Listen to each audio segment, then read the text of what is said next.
Hey, I gotta get this video out real quick. It's about midnight, so I gotta get 2 videos out. Just you know, head 'em for the night, right? Okay, so what I've got here, want to talk about today is I got some stuff, some of the materials for a costume I want to make. Uh, the only problem, of course, is in order to make what I want to make, it's going to be something that has to be cast, right? So it has to be have something that compresses, but at the same time, I'm going to have to get something that's bigger than my head to have cushion. It's a Mjolnir, Spartan Mjolnir armor, custom made myself, with kind of homemade bulletproof, bullet resistant material, right? And it's not just that it has to go over my head, but the material has to compress really tight. So what that means is basically I have to get a 2-part mold or less, where I have to pretty much pack the material together along with the stuff I'm going to be adding, right?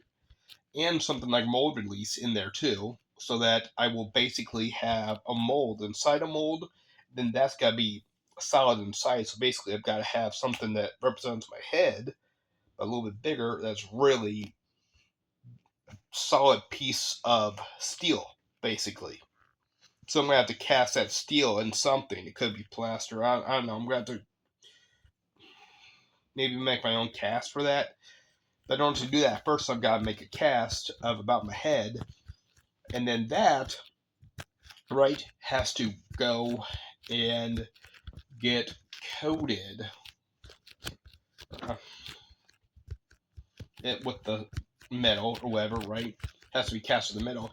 Then you have to go ahead and break all that plaster, right? Because you have to basically pour in enough steel to form a base that actually represents my head, and then it's going to have to pretty much seal, because you have to have a big lump of steel that's really structurally sound, and then you're going to have something on the outside that will close like a vice around that, and basically form something of a seal to just compress it from the outside and the inside. So now it's got a whole lot of structure, and it's just a bunch of pressure on what would represent my head, and you big lump of steel, and you have to have something that vices it smoothly, so there's not really any weak area that's not covered.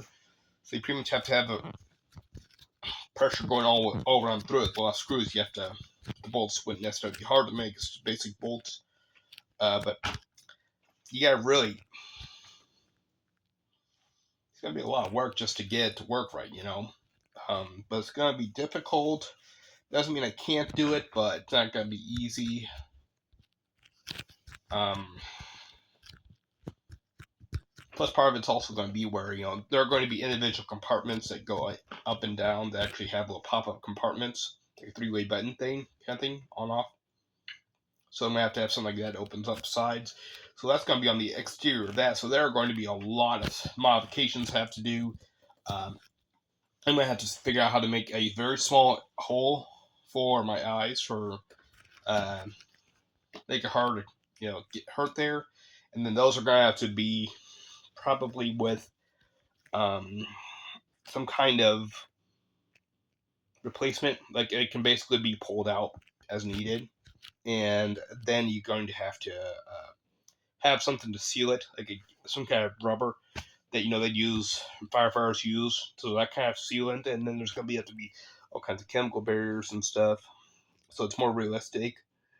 And then the eyepieces are going to have to be painted, because what a lot of people don't know, and I noticed this when I looked it up. Master Chief has gold plate, right? That actually helps a lot in low light vision. The gold tint, it actually helps a lot with seeing in low light, so that's part of it. That might be why he had gold tint, other than looking cool, of course. But yeah, uh, and then I'm going to have to look into, is there a way to get some kind of oxygen supply in there? Which gotta be like, why do you have oxygen? You know, and I could put some kind of rebreather in there, of course. Um, the climate control can be really difficult to figure out. Um, but of course, it would be cool if I had something like medical supplies here or whatever, or even like where the back of the hand is for that gear. If I were able to pop it open, then basically there's like some kind of launching system that shoots out, basically shoots out some fishing line and rod and reel and bobber, and I just kind of like pull the trigger or whatever, move my finger like this, and acts as an action to pump it back in. It's like a hidden fishing reel there. It'd be really cool. And then there'd be like bandages and stuff like that. I could press open. There'd be stuff for people, little gadgets around, tools, all kinds of stuff. But then again, there's the base here you have to do. It's gonna be a lot of work.